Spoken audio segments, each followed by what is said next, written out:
नमस्कार। मैं मर्डर हुआ। आरोपियों ने एक महिला रेसलर, उसके भाई और उसकी मां को गोली मार दी। महिला रेसलर और उसके भाई की मौके पर ही मौत हो गई, जबकि उनकी मां गंभीर हालत में अस्पताल में भर्ती। लेकिन इस एक खबर से बुधवार को सोशल मीडिया पर हंगामा हो गया। और हंगामा इसलिए हुआ क्योंकि जिस महिला रेसलर की मौत हुई उसका नाम था निशा दहिया। खबर के सामने आने के बाद कई लोगों ने सोचा कि यह नेशनल रेसलर निशा दहिया है और तेजी से इस खबर को शेयर किया जाने लगा। हालात ये हो गए कि नेशनल रेसलर निशा दहिया को सोशल मीडिया पर आकर यह खुद कहना पड़ा कि वो ठीक है।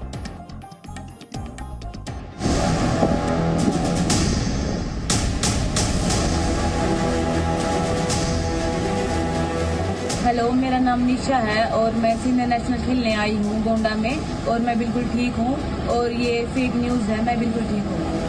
हरियाणा का सोनीपत बुधवार को सोशल मीडिया पर अचानक चर्चा में आ गया। कारण सोनीपत के खरखोदा विधानसभा क्षेत्र के गांव हलालपुर में दिन दहाड़े 3 लोगों को गोली मार दी गई, जिसमें एक लड़की, एक लड़का और एक महिला शामिल थे। मामले की छानबीन हुई तो पता चला कि जिस लड़की और लड़के की मौत हुई वो दोनों भाई बहन थे। खबर ने तूल तब पकड़ा जब पता चला कि लड़की एक रेसलर थी और उसका नाम था निशा दहिया। फिर कंफ्यूजन का एक सिलसिला शुरू हुआ। कई सोशल मीडिया यूजर्स को लगा कि जिसकी मौत हुई है वो नेशनल रेसलर निशा दहिया है। एक के बाद एक मैसेज शेयर होने लगे। लोगों ने स्पोर्ट्स अथॉरिटी ऑफ इंडिया का वो ट्वीट भी शेयर किया, जिसमें प्रधानमंत्री मोदी ने सर्बिया में चल रहे अंडर 23 के पदक विजेताओं को बधाई दी थी। इन पदक विजेताओं में निशा का नाम भी था, लेकिन पूरी घटना में अचानक मोड़ तब आया जब नेशनल लेवल रेसलर निशा का वीडियो सामने आया। धीरे धीरे कहानी साफ होने लगी। पता चला कि जिस लड़की और उसके भाई की हत्या हुई वो कोई और निशा दहिया थी और वो सोनीपत की थी। वो पानीपत की रहने वाली है। वो यहाँ पर प्रैक्टिस वगैरह करने के लिए आती थी और उसकी और उसके ब्रदर की गोली मार के हत्या करी गई है। यहाँ के जो कोच था उसके और उसके कुछ अन्य साथियों के द्वारा। उनकी मदर के भी इंजरीज हैं जो पीजीआई रोहतक में उपचाराधीन है। जिस निशा की गोली मारकर हत्या की गई उसने ऑल इंडिया यूनिवर्सिटीज खेलों में मेडल भी जीता था। निशा की हत्या उसी एकेडमी में हुई जहां वो आगे की तैयारी किया करती थी। ग्रामीणों ने कुश्ती एकेडमी चलाने वाले पवन और सचिन पर ही हत्या का आरोप लगाया है। बाद में उस एकेडमी को ही आग के हवाले कर दिया गया। दमकल ने बड़ी मुश्किल से आग पर काबू पाया। पहलवान निशा और उसके भाई की मौत की शिकायत उनकी मां धनपति देवी ने पुलिस को दी है। उन्होंने कहा है कि एकेडमी चलाने वाला संचालक पवन उनकी बेटी निशा के साथ छेड़खानी करता था। जब उन्होंने छेड़खानी का विरोध किया तो उन्हें मार दिया गया। 5 साल से रेसलिंग में प्रैक्टिस करने आती थी। वो यहाँ ऑल इंडिया यूनिवर्सिटी में उसकी 2nd पोजीशन थी। वो यहाँ सुबह शाम दोनों टाइम प्रैक्टिस करने आती थी। तो आज जैसे ही वो सुबह यहाँ प्रैक्टिस करने आई तो उसकी यहाँ पर पवन ने और हमारे गाँव वाले सचिन ने गोली मारकर उसकी हत्या की। फिलहाल पुलिस इस मामले को लेकर कुछ भी नहीं बोल रही है और दोनों शवों को सरकारी अस्पताल के पोस्टमार्टम हाउस में लाकर रख दिया है, जिनका आज सुबह पोस्टमार्टम करवाया जाएगा। हालांकि पूरी घटना का सच अब यहां आकर रुक गया है कि गोली चलाने वाले कौन हैं और घटना के पीछे असली कारण क्या था। इन 2 सवालों के जवाब निशा की मां ही दे सकती है, जिनका फिलहाल इलाज चल रहा है। राजेश खत्री, जी मीडिया, सोनीपत। राजेश खत्री और जानकारी के साथ सोनीपत से मेरे साथ जुड़ गए। राजेश, यही सवाल जो इस रिपोर्ट में हमने उठाया कि गोली चलाने वाले कौन हैं और इस घटना के पीछे का असली कारण क्या है? ये बिल्कुल देखिएगा, जिस तरह से यह इस वारदात को अंजाम दिया गया है, ये बहुत ही खौफनाक वारदात है। क्योंकि जिस कुश्ती एकेडमी में रेसलिंग की ट्रेनिंग दी जाती थी उसमें ही उस महिला पहलवान की हत्या कर दी गई और उसके भाई की भी हत्या कर दी गई। और इसमें जो उसकी मां आई तो उसको भी गोली मार दी गई। अब इस मामले में जो है पीड़ित पक्ष द्वारा उसकी मां द्वारा, जो कि रोहतक पीजीआई में उपचाराधीन है, उन्होंने लिखित रूप में शिकायत दी है और अपनी शिकायत में उसने पुलिस को यही बताया है उनकी पहले भी छेड़खानी होती रही है। पवन नाम का कोच जो है वो छेड़खानी करता था, अब उसके खिलाफ केस दर्ज हो गया। इसके अतिरिक्त 3 अन्य उनके साथ रहने वाले उन लोगों के खिलाफ भी केस दर्ज हुआ। कुल 4 लोगों के खिलाफ पुलिस ने केस दर्ज कर लिया है। और अब आज 10 बजे के आसपास सिविल हॉस्पिटल में दोनों भाई बहनों के जो शव लाकर यहाँ रखे गए, आज उनका पोस्टमार्टम करवाया जाएगा। खास बात हम ये बता दें कि लड़की का पिता जो है वो सीआरपीएफ में तैनात था और वो भी यहाँ आने वाला है। उसको भी जम्मू कश्मीर में बताया गया वो तैनात है, वो भी आने वाला है। और खास बात ये है कि अभी भी इस मामले में पुलिस के हाथ जो है खाली है। अभी भी किसी भी आपके पास आऊंगा। निशा के भाई ने क्या कहा है इस घटना को लेकर, ये आपको सुनवाते हैं। मेरी सिस्टर 5 साल से रेसलिंग में प्रैक्टिस करने आती थी। वो यहाँ ऑल इंडिया यूनिवर्सिटी में उसकी 2nd पोजीशन थी। वो यहाँ सुबह शाम दोनों टाइम प्रैक्टिस करने आती थी। तो आज जैसे ही वो सुबह यहाँ प्रैक्टिस करने आई तो उसकी यहाँ पर पवन ने और हमारे गांव वाले सचिन ने गोली मारकर उसकी हत्या कर दी। और फिर हमारे घर पे उस चाची के पास फ़ोन कर वो उनको बुलाया कि प्रैक्टिस ख़त्म होगी, अपनी गुड़िया नाक है ले जाओ। जैसे ही वे वहाँ आए तो उनके ऊपर भी उन्होंने हमला कर दिया। जिससे पहले तो मेरी चाची को गोली लगी, फिर वो लड़का भाग लिया तो उसके पीछा करते हुए उन्होंने नहर पार करने के बाद उसको भी गोली मारकर हत्या कर दी। ये पवन कौन का कारण रह गया है? कुछ नहीं पता जी, ऐसा कोई कारण नहीं था। अगर ऐसा कोई हमें पता होता, 3 साल से वो गुड़िया यहाँ प्रैक्टिस कर रही थी, हम उसको आना ही बंद कर देते। अब ऐसे में सवाल यह है कि महिला रेसलर के गुनहगारों को सजा कब मिलेगी? महिला पहलवान की हत्या करने वाले आरोपियों को सजा मिलेगी? जी न्यूज ने महिला रेसलर के इंसाफ के लिए मुहिम छेड़ी है ताकि आरोपियों को जल्द से जल्द सजा मिले। अब जान लेते हैं कि महिला रेसलर की हत्या पर अब तक के अपडेट क्या हैं। देखिए, जो महिला रेसलर है निशा, उनकी मां ने कुश्ती अकेडमी के संचालक पर छेड़खानी का आरोप लगाया है। संचालक पवन निशा को कई दिनों से परेशान कर रहा था। निशा दहिया के विरोध करने पर संचालक ने गोली मार दी। 3 साल से निशा कुश्ती अकेडमी में यहीं पर प्रैक्टिस कर रही थी। संचालक पवन और उसके साथी सचिन ने गोली मारी है। कल सोनीपत में महिला रेसलर और उसके भाई की हत्या कर दी गई। आरोपियों ने महिला रेसलर की मां को भी गोली मारी थी। मां की हालत गंभीर है, वो घायल है, अस्पताल में इलाज उनका चल रहा है। राजेश, जो आरोपी हैं उनके बारे में क्या जानकारी मिल पाई है, कहां पर हैं? जी बिल्कुल, देखिएगा अभी पुलिस जो है आरोपियों तक पहुंचने में कामयाब नहीं हो पाई है। हालांकि पुलिस ने ये दावा जरूर किया है कि हम जल्द ही आरोपियों तक पहुंच जाएंगे और उन्हें गिरफ्तार किया जाएगा ताकि उनके गुनाहों की सजा उन्हें मिल सके। लेकिन अभी तक पुलिस किसी भी उस अंजाम तक नहीं पहुंच पाई है कि एक भी व्यक्ति को गिरफ्तार किया गया हो। अभी तक कोई भी सफलता जो पुलिस को हाथ नहीं लगी है। जी, इस कुश्ती एकेडमी में बाकी लोग भी होंगे जिन्होंने देखा होगा या सुना होगा कि वहां पर क्या हुआ, उनकी तरफ से क्या बताया गया?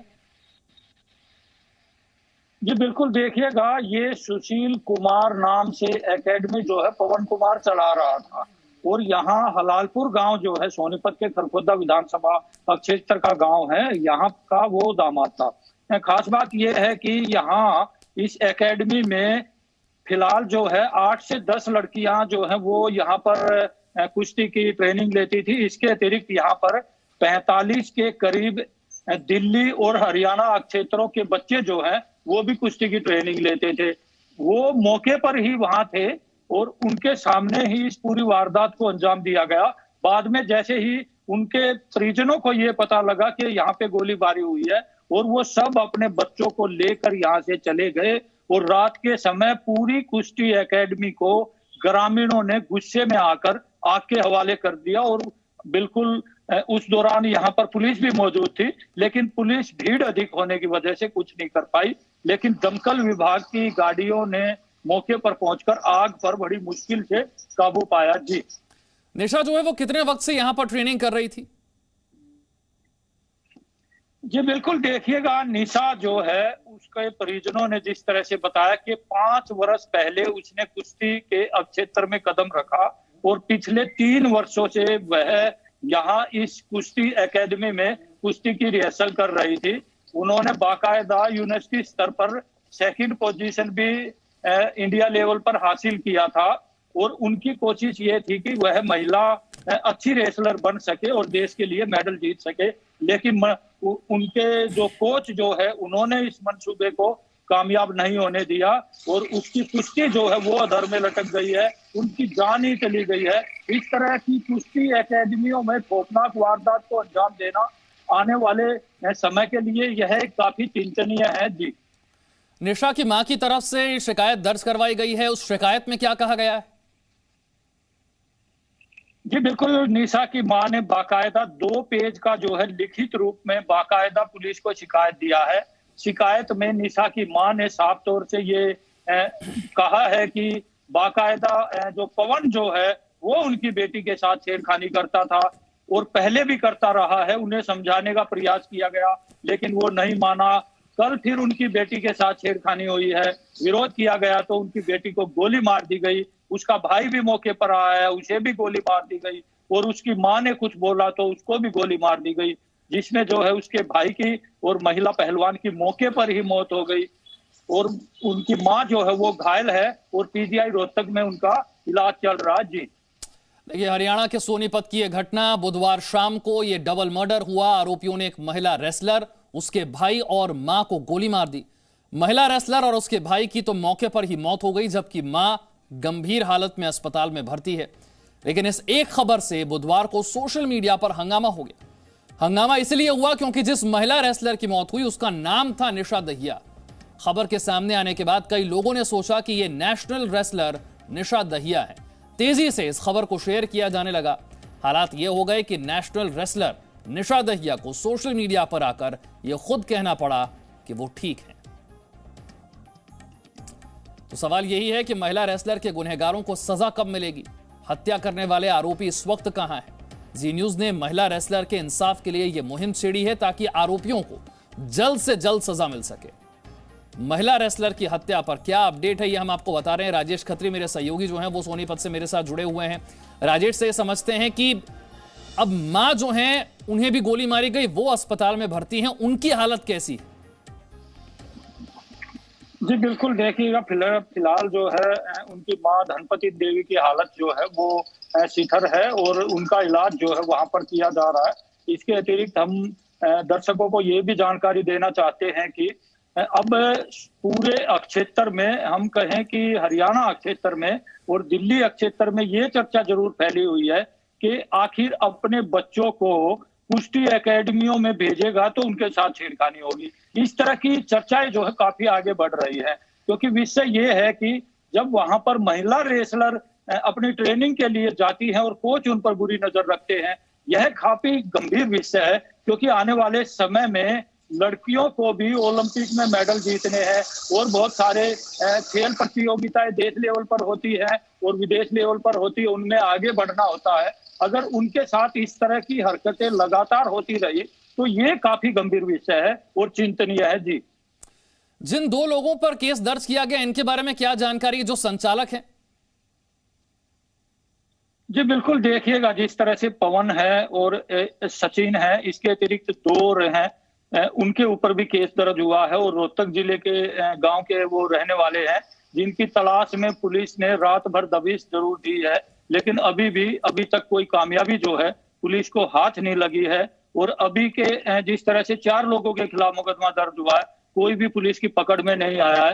हालांकि पुलिस गिरफ्तार करने की कोशिश में जरूर लगी हुई है, वो अंडरग्राउंड हो गए। आसपास के लोगों से इनके बारे में क्या जानकारी मिली है? क्या इससे पहले भी इस तरह की कोई घटना जो उनके संज्ञान में हो, क्योंकि छेड़छाड़ की बात की जा रही है? जी बिल्कुल, देखिएगा जिस तरह से अभी छेड़छाड़ के आरोप जो हैं वो लगाए गए हैं, लिखित रूप में शिकायत दर्ज हो चुकी है, पुलिस कार्रवाई कर रही है। इससे पहले जो है उनके परिजनों से भी हमारी बात हुई, वो कह रहे थे कि हमारे को इस तरह की पहले जानकारी नहीं थी, लेकिन उसकी माँ को जरूर जानकारी थी, क्योंकि बेटी थी तो अपनी माँ को अपना दर्द जरूर बताती थी।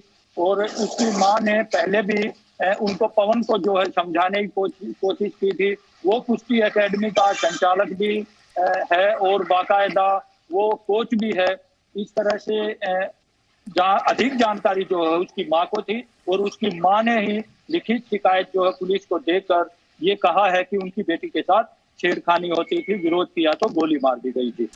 देखिए निशा के भाई की तरफ से क्या कहा गया, एक बार फिर से आपको सुनवाते हैं। मेरी सिस्टर 5 साल से रेसलिंग में प्रैक्टिस करने आती थी। वो यहाँ ऑल इंडिया यूनिवर्सिटी में उसकी सेकंड पोजीशन थी। वो यहाँ सुबह शाम दोनों टाइम प्रैक्टिस करने आती थी। तो आज जैसे ही वो सुबह यहाँ प्रैक्टिस करने आई तो उसकी यहाँ पर पवन ने और हमारे गांव वाले सचिन ने गोली मारकर उसकी हत्या कर दी। और फिर हमारे घर पे उस पर चाची के पास फ़ोन कर वो उनको बुलाया कि प्रैक्टिस ख़त्म होगी, अपनी गुड़िया नाक है ले जाओ। जैसे ही वे वहाँ आए तो उनके ऊपर भी उन्होंने हमला कर दिया। जिससे पहले तो मेरी चाची को गोली लगी, फिर वो लड़का भाग लिया तो उसके पीछा करते हुए उन्होंने नहर पार करने के बाद उसको भी गोली मारकर हत्या कर दी। ये कुछ इसका कारण रह गया है? कुछ नहीं पता जी, ऐसा कोई कारण नहीं था। अगर ऐसा कोई हमें पता होता, 3 साल से वो गुड़िया यहाँ प्रैक्टिस कर रही थी, हम उसको आना ही बंद कर देते। राजेश, एक हैरान करने वाली घटना है कि पहले निशा पर हमला किया गया, फिर भाई को बुलाया गया, भाई को गोली मार दी गई, मां को गोली मार दी गई। इसके पीछे की क्या वजह? जी बिल्कुल, देखिएगा अभी जो है हमने जैसे पुलिस ने हमारे को बताया है, डी मीडिया को बताया है कि इस मामले को लेकर वो है गंभीरता से जांच कर रहे हैं और अभी तथ्य जो है वो जुटाने का प्रयास किया जा रहा है। यहाँ पर हम खास बात की जानकारी यह भी देना चाहते हैं कि दर्शकों को, जिस तरह से वहां पर सीसीटीवी कैमरे बाकायदा लगे हुए थे और अपराधी जाने से पहले वारदात को अंजाम देने के दौरान सारी वारदात जो है वो सीसीटीवी कैमरे में जरूर रिकॉर्ड हुई है। और जाने से पहले डीवीआर को जो है आरोपी अपने साथ ले गए ताकि यहाँ पर कोई सबूत ना बचे। और पुलिस जो है अब डीवीआर को की तलाश में जुट गई है और आरोपियों की तलाश में जुट गई है। जब डीवीआर सामने आएगी तो सच जरूर सामने आएगा और पुलिस जो है अभी इस मामले को लेकर बहुत गंभीरता से कार्य कर रही है। आज 10 बजे के आसपास जो है दोनों बच्चों का जो है बाकायदा आज पोस्टमार्टम करवाया जाएगा और शव परिजनों को सौंपा जाएगा। जी आप नजर बनाए रखें, आगे भी आपसे अपडेट लेंगे। बहुत बहुत शुक्रिया राजेश इस तमाम जानकारी। Presenting B News app available on Google Play and App Store. Download it now.